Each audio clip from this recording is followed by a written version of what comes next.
Entrei por engano. E, numa mesma fração de segundo, minha vida se desfez como cristal que se parte ao chão. O riso entrou na sala como uma faca. Olhos se voltaram. Mãos pararam. Reconheci o perfume que estrangulava meus passos. E nele, a traição. Tudo que eu julgava estável tremeu. Memórias, promessas, o lugar onde eu me sentia segura. Senti o rosto queimar. A vergonha foi imediata. A incredulidade, aguda. Mas, sob o choque, uma coisa clareou. Não seria peça desse teatro. A dor virou plano. Não buscaria apenas respostas. Exigiria justiça. E, quando a vingança viesse, ela seria precisa, limpa e inevitável. Crescia entre cortinas de linho e conversas ao som de taças que sempre tintilavam a mesa. Meu sobrenome abria portas antes mesmo de eu saber como usá-lo. Minhas férias tinham mais mapas do que contos de fada. E a segurança financeira foi me ensinada como se ensina a falar. Desde cedo, com naturalidade e sem rodeios. Havia uma serenidade prática na nossa casa. Aquela sensação de que tudo estava organizado por alguém que pensava à frente. E eu amava essa ordem. Não por ostentação, mas porque ela dava estrutura aos meus laços afetivos. Família, amigos, compromissos sociais. Casei-me com Miguel aos 28 anos. Foi uma cerimônia elegante, porque assim combinava com nossas famílias. Orquestra discreta, votos ditos num tom que prometia eternidade, sorrisos firmes e um futuro desenhado em linhas claras. Miguel tinha o tipo de sorriso que acalmava não só a mim, mas também as mães das clientes e os investidores da empresa. Era competente, ponderado, e sabia equilibrar ambição e cortesia com uma facilidade que me encantou. No início, éramos perfeitos em um sentido prático. Ele com sua cabeça estratégica, eu com minha sensibilidade organizada. Éramos parceiros em decisões, nas viagens e nos jantares que pareciam pequenos atos de culto à nossa união. Nossa casa, nosso refúgio, era a tradução física desse equilíbrio. Móveis pensados, livros alinhados, quadros que mudavam com as estações. Havia rituais que nos mantinham próximos mesmo quando as agendas apertavam. Café da manhã juntos nos dias de folga, a leitura que dividíamos antes de dormir, os comentários sobre uma exposição vista no fim de semana. Esses gestos, por menores que fossem, construíam um sentimento de pertença que eu guardava com carinho. Acreditava que estávamos a salvo de tempestades porque tínhamos costumeiros pequenos concertos diários. Telefonemas sinceros, bilhetes deixados no travesseiro, um abraço demorado no corredor. Mas fissuras começaram a aparecer, sutis como uma fina rachadura numa porcelana cara. Mensagens que demoravam a responder, um vou chegar tarde pronunciado com a cadência de quem repete um discurso, um olhar que demorava mais para voltar quando eu falava. Coisas que, isoladas, poderiam ser entendidas como cansaço. Eu, acostumada a confiar, escolhi a interpretação mais branda. Preferia acreditar na versão que protegia nosso lar. Afinal, crescemos no meio em que repara-se mais do que se expõe. E eu trazia isso comigo. Mesmo assim, havia sinais que me deixavam inquieta. O gesto automático de desligar o celular quando eu me aproximava. A pressa em guardar a agenda fechada. Um perfume que, às vezes, não era o seu. Nada parecia, ainda, justificativa para uma tragédia. Mas a soma das pequenas ausências começou a pesar como chuva contínua, fina, persistente, implacável. E foi desse modo que, sem saber, fui treinando a paciência e alimentando uma esperança que começou a parecer frágil. Acreditava que tínhamos costume e afeto suficientes para remendar qualquer rasgo, até o dia em que a costura se soltou de vez. A festa e a decisão de entrar na sala errada. Era uma sexta fria de outubro, dessas noites em que o ar parece armazenar histórias. Havia um burburinho elegante no salão principal, colegas que circulavam como peixes em aquário, risos contidos, o tilintar discreto de taças. A confraternização da diretoria da associação onde Miguel tinha papel de destaque tinha ares de ritual, cumprimentos medidos, abraços de etiqueta, conversas que piscavam entre negócios e lembranças. Eu fui porque convinha, porque gostava do brilho sutil de encontros assim. E, em silêncio, porque ainda nutria uma esperança pequena de reencontro dentro da rotina. Vesti um vestido verde escuro que me caía bem, maquiei-me com sobriedade e prendi o cabelo num coque que me parecia elegante sem esforço. Brindes aconteceram, fotos rápidas, comentários fáceis sobre o ano que terminava. No início, deixei-me levar pelo ambiente, um pedaço de conversa aqui, um sorriso acolá. Mas, à medida que a noite avançava e a sala principal tomava um tom mais institucional, senti o peso da respiração coletiva. Era como se o ar pedisse fragmentos de silêncio. Quis um respiro. Sem a intenção de procurar Miguel, afastei-me pela lateral e encontrei um corredor pouco iluminado que serpenteava entre portas entreabertas. Procurei apenas um silêncio que não pedisse performance, um canto onde fosse possível recompor pensamentos. As portas revelavam salas menores, cada uma com sua atmosfera. Havia um ar de privacidade que me seduzia. Imaginei um sofá vazio, uma luz baixa, um lugar para sentar por alguns minutos. Escolhi uma porta que parecia promissora, luz suave, promessa de recolhimento, e empurrei. Foi um gesto automático, quase mecânico. A sensação inicial foi de alívio. A música abafada, o cheiro que eu acreditava familiar, a penumbra que convidava ao respiro. Não pensei em possibilidades, não fiz contas. Entrei com a confiança de quem busca silêncio. Não imaginava que, naquela fração de segundo, a sala guardava uma cena que mudaria o eixo da minha vida. A porta fechou-se atrás de mim com um clique tão trivial que parecia traição. A sala, que eu imaginara vazia, tinha apenas alguns sofás e uma mesa baixa. E, num canto, um grupo pequeno em círculo. No centro do quadro, Miguel. Ele não me notou de imediato. Estava inclinado para a frente, falando baixo. Ao lado dele, Liz, a assistente administrativa que eu cumprimentara em jantares corporativos com um sorriso contido e um aperto de mão profissional. Ali, porém, Liz não era a assistente. O cabelo solto, o vestido que desenhava curvas que o ambiente de trabalho tentava sempre disfarçar. A mão dela entrelaçada na dele como se segurasse uma promessa. Havia uma proximidade que parecia roubada do tempo. A boca de Miguel movia-se com uma ternura baixa, e o riso dela, leve e fácil, puxava sua atenção como se houvesse ali algo mais importante do que eu. A cena cortou o ar ao meu redor como lâmina. Por um segundo perdi o chão. As pernas tremeram, a visão ondulou. A sensação foi de cair em queda livre. Meu rosto incendiou-se de vergonha. A sala inteira transformou-se num palco onde eu não era atriz, mas plateia traída. Eles olharam. O olhar de Liz encontrou o meu por uma fração de segundo, curioso, calculado, e naquele segundo havia audácia e desafio. Miguel recuou, a surpresa tentando se vestir de desculpa. Amor. A sílaba saiu como quem busca um script já escrito. Não houve espetáculo de minha parte. O instinto empurrou-me a recuar. A porta estreita, a luz traidora. Tudo em câmera lenta. Risinhos abafados ecoaram como provocações, e minha respiração tornou-se um ruído que mais parecia uma sentença. A humilhação veio em ondas. A certeza de que eu fora reduzida a um detalhe na narrativa deles. A sensação de que meu espaço íntimo vira objeto de entretenimento. Fugi. Sai dali como quem evita um incêndio, sem confronto, sem explicação. No corredor, apoiei as mãos na parede, sentindo a força escapar dos joelhos. A música distante do salão parecia zombar da minha dor. Por um instante pensei em voltar, em gritar, em arrancar máscaras ali mesmo. Mas algo me contive. O que eu vira era cru, porém precisava ser organizado. Provas, ordem, razão. A humilhação era minha naquele momento, mas o espetáculo eu não daria. Recolhi a dor como quem junta evidências e saí decidida a transformar o choque em plano. 5. Consequências imediatas. Humilhação e negação. Voltei à sala principal com o rosto montado como quem veste uma máscara confortável. Sorri, provei um canapé, falei de trivialidades. Por fora, compus a imagem de quem se diverte. Por dentro, havia um vulcão. Cada gargalhada de Miguel reverberava como um golpe. Cada olhar que ele lançava a colegas parecia ampliar o buraco que eu sentirá abrir no peito. Quando passou por mim para cumprimentar alguém, um cheiro me alcançou. Aftershave misturado a um traço doce que não era meu. E aquilo foi a prova física e cruel do que eu vira. Peguei o último carro da noite. Sozinha no banco de trás, assisti às ondas de emoção. Raiva, um corte frio de perda, um desejo quase animalesco de fazer algo irracional. Respirei fundo para não vomitar a cena sobre Clara, sobre os amigos, sobre estranhos que nada sabiam. Não queria transformar a minha dor em espetáculo público. Queria, antes, clareza.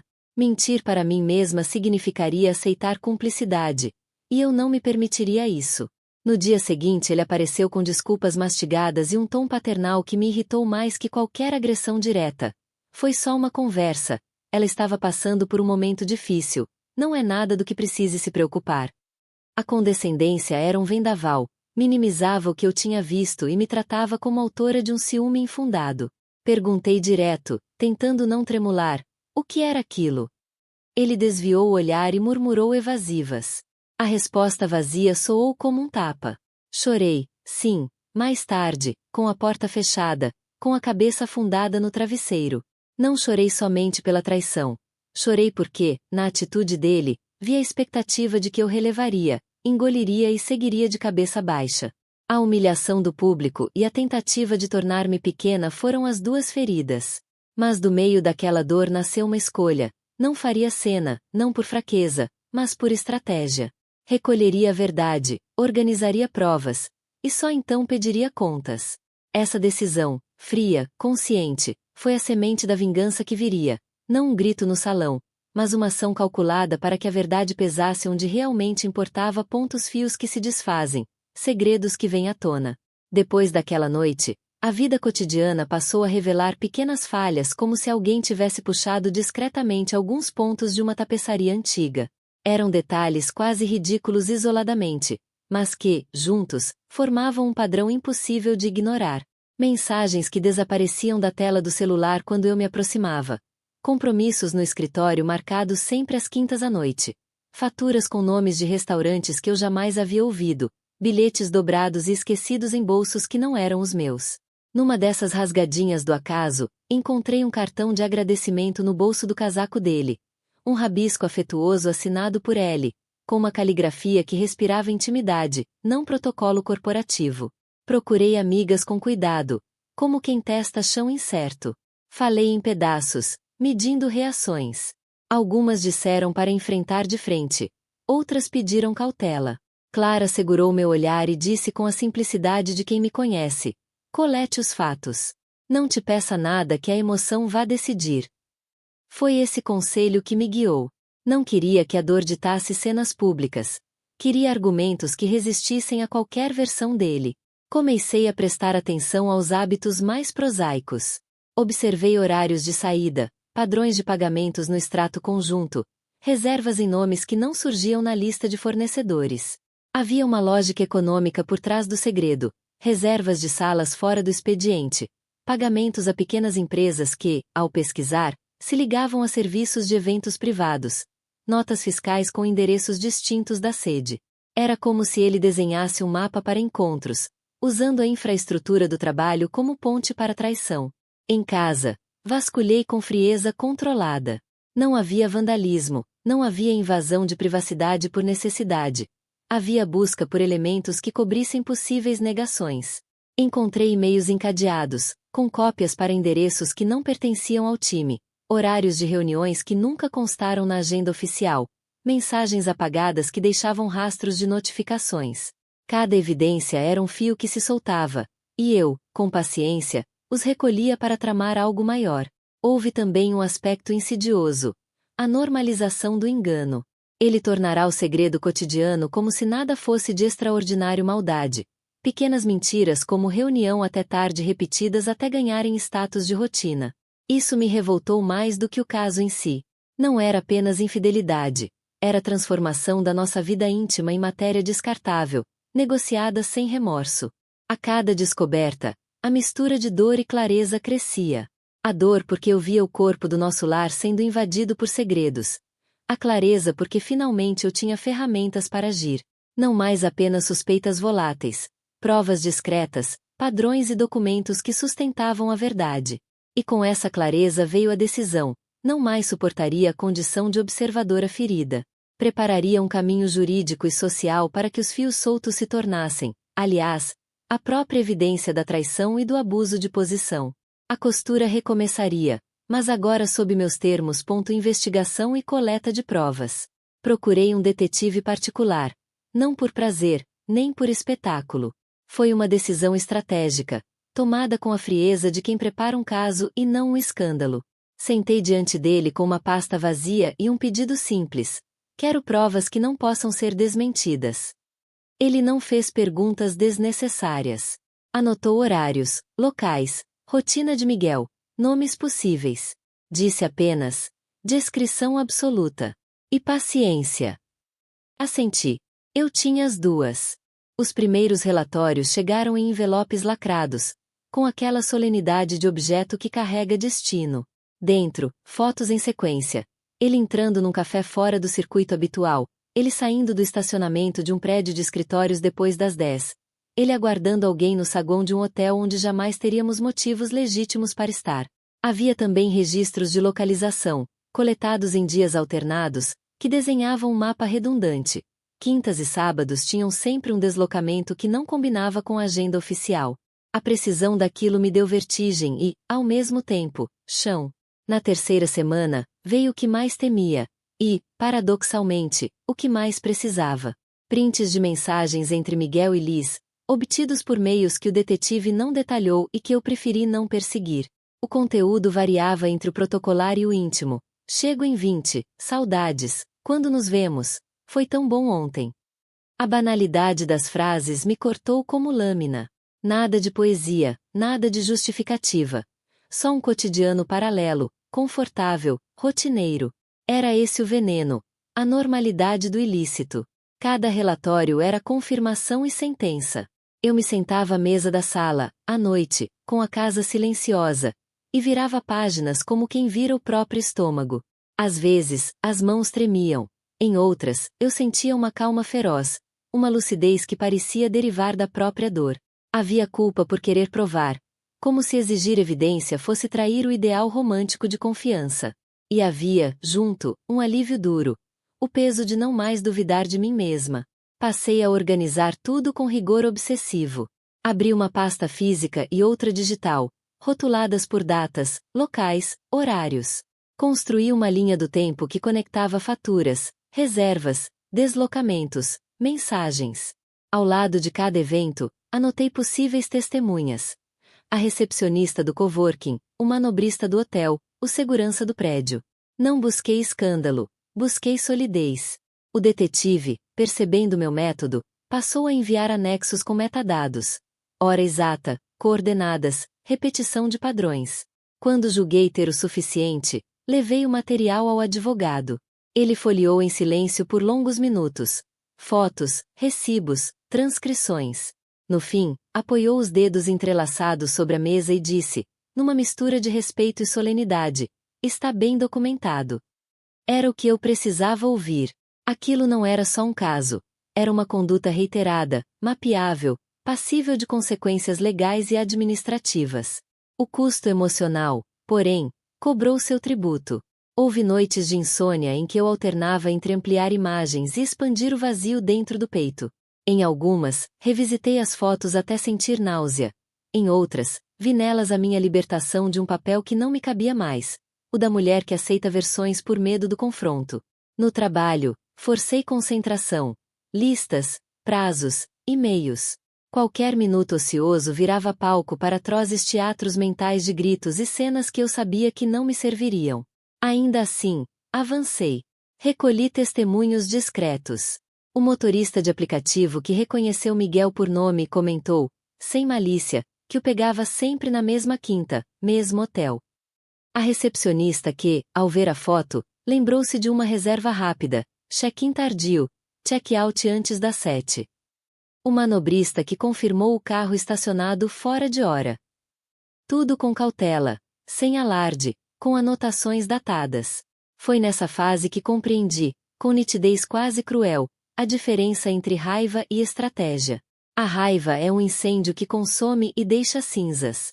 A estratégia é uma lâmina que corta onde deve, quando deve.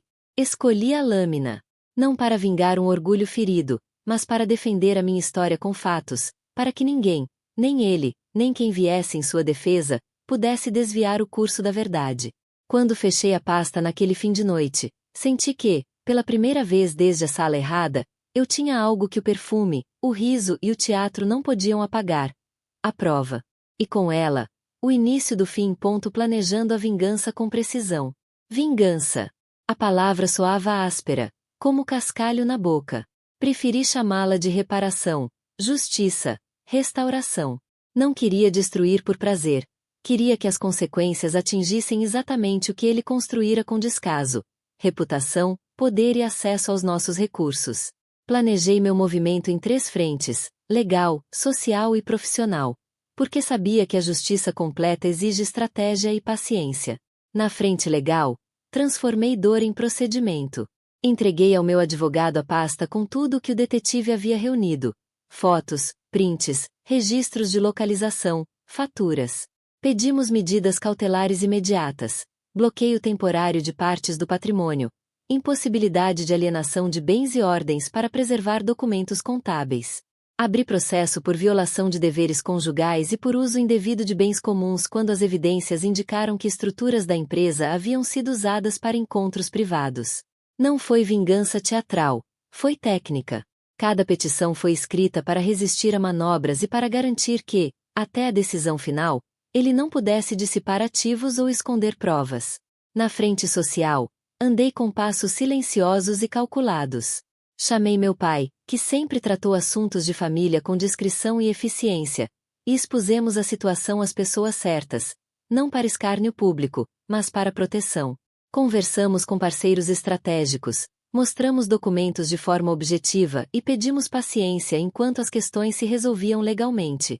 A reputação que ele considerava imune começou a render nas junções. Contratos foram revistos, parceiros exigiram auditorias internas.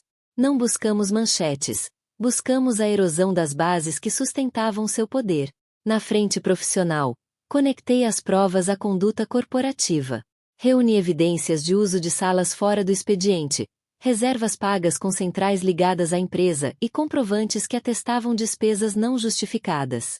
Apresentei esses indícios a conselheiros e a auditores, não como vingança pessoal, mas como obrigação de governança. Quando a administração interna percebeu o risco, medidas administrativas e pedidos de investigação foram acionados. A queda, então, não foi instantânea. Foi um processo de desmantelamento institucional, metódico e irreversível. Nada naquele plano era impulsivo. Cada passo foi calibrado para ser legal, eficaz e indefensável. Eu queria algo limpo, não humilhar publicamente por sadismo, mas proteger meu nome, minhas posses e a dignidade roubada. A estratégia era minha arma. A estratégia me devolveria o controle. Quando percebi que as engrenagens começavam a girar, senti uma calma nova. A certeza de que a resposta seria proporcional ao dano e que eu não mais seria a mulher que aceitava desculpas vazias. Execução da vingança. Queda e reconquista. O processo começou como uma sequência de dias iguais: petições, prazos, intimações. E se transformou em um terreno onde cada movimento dele era respondido por uma peça do nosso tabuleiro. Miguel reagiu como quem tenta salvar um castelo com fumaça. Raiva, teatralidade, argumentos de homem fatigado por fraquezas humanas. Invocou a privacidade, pediu que as coisas ficassem entre nós, ofereceu acordos financeiros cujo objetivo era claro: comprar silêncio e encobrir a escolha. Recusei. Aceitar dinheiro em troca de calar seria traçar um véu sobre uma decisão consciente, e eu queria que aquela decisão tivesse consequências. A denúncia formal acionou procedimentos que eu sabia que existiam, mas nunca vira em funcionamento tão perto. Auditorias internas foram solicitadas, comitês de compliance requisitaram documentos e a diretoria, pega de surpresa, teve que abrir investigações. Não houve espetáculo midiático. O que planejei foi muito mais frio e eficaz. Minha família e eu levamos provas e informes a parceiros estratégicos. Mostramos, com descrição, o material que ligava atitudes pessoais ao uso indevido de recursos. Quem, no mundo dos negócios, aposta emocional quando se trata de reputação e risco? Contratos começaram a ser revisados. Cláusulas antes negligenciadas viraram foco. A queda não foi um rompante, foi erosão. Foram pedidos de afastamento preventivo, reuniões confidenciais, solicitações de auditoria nas contas que sustentavam as operações onde ele tinha influência. Aos poucos, as posições que lhe davam prestígio foram sendo retiradas, não por um capricho meu, mas por decisões administrativas que buscavam proteger instituições. Quando a confiança se quebra, o mercado age com frieza. Parceiros pedem garantias, investidores recuam, cadeiras que pareciam eternas vacilam. Vi benefícios desaparecerem, comissões serem suspensas, Convites profissionais serem substituídos por pedidos de esclarecimento. Ele então tentou o caminho inverso. Tornou-se público arrependido. Em entrevistas contidas e mensagens cuidadosamente ensaiadas, prometeu terapia e mudança. Em privado, tentou negociar. Volte comigo, aceite o acordo, e isso acaba. Havia lágrimas, palavras quebradas e gestos de desespero. Eu escutava tudo como se ouvisse previsões do tempo. Nuvens que passam, promessas que evaporam. Pedidos de perdão não reconstroem a confiança. Não apagam noites em que me senti menor. Minha resposta foi calma e definitiva. Não posso ser a reconstrução do teu caráter. Não é meu papel consertar quem prefere mentir. O ápice da minha satisfação não foi ver suas lágrimas, mas presenciar a confirmação técnica do que mostrei. Numa assembleia restrita a stakeholders, advogados e auditores apresentaram, com sobriedade, e-mails, recibos e testemunhos que demonstravam o uso impróprio de salas, despesas incompatíveis e um padrão de conduta. Não houve humilhação televisiva. Houve consequência institucional. Ele perdeu cargos, crédito e influência. O que custará anos a construir estilhaçou-se sob a força de evidências e da lógica administrativa. Conseguimos, também, a restituição de ativos quando cabível, garantias patrimoniais e cláusulas de proteção que impediram manobras de dilapidação. Reforcei contratos e reestabeleci parcerias que haviam sido fragilizadas apenas pela associação do meu nome ao episódio. A recuperação material foi importante, mas o ganho maior foi interno. Recuperei a sensação de que minha vida me pertence. Saí daquele capítulo com a convicção de que vingança, para ser justa, precisa ser medida e legítima. Não busquei humilhar. Busquei restaurar. No fim, recuperei o que era meu: bens, paz, sobretudo, autonomia. E ao deixar para trás o que ficou estilhaçado, percebi que a reconquista foi também um renascimento. Voltei inteira, com a certeza de que jamais trocaria minha dignidade por promessas vazias. Meses depois, ao folhear álbuns antigos, percebi que a dor havia se metamorfoseado em aprendizado. Não celebro a ruína de ninguém. Celebro a minha capacidade de reagir com dignidade e estratégia. Entendi, de vez, que silêncio nem sempre é prudência. Às vezes é cumplicidade, e que justiça pode e deve ser feita sem espetáculo, com paciência, provas e precisão. Recomecei devagar. Jantei com amigas que ignoravam a tempestade que eu carregava, viajei sozinha para um lugar que sempre quis conhecer e voltei a olhar o futuro sem a névoa do medo. Aprendi a não confundir gentileza com fraqueza. Se algo ficou de herança daquela noite absurda, foi a certeza de que não se perde o controle por ter sido traída. Recupera-se o poder ao escolher como responder. Se hoje me perguntam se me arrependo de ter entrado naquela sala por engano, sorrio com ironia e ternura. A falha me doeu, mas revelou uma mulher que eu ainda não conhecia. Metódica, firme, capaz de transformar humilhação em justiça. A vida desabou? Sim. Reconstruí-a. Também. E a reconstrução me tornou mais inteira do que a ordem frágil que eu julgava imutável. A lição que deixo é simples. Não permita que a vergonha te cale. Reúna fatos. Preserve a sua dignidade e lute pela sua verdade. Vingar-se, no meu caso, foi apenas reclamar o que me pertencia, meu tempo, minha voz e a minha paz. Hoje caminho com a cabeça erguida, porque não espero mais por promessas que se desfazem ao primeiro sopro de mentira.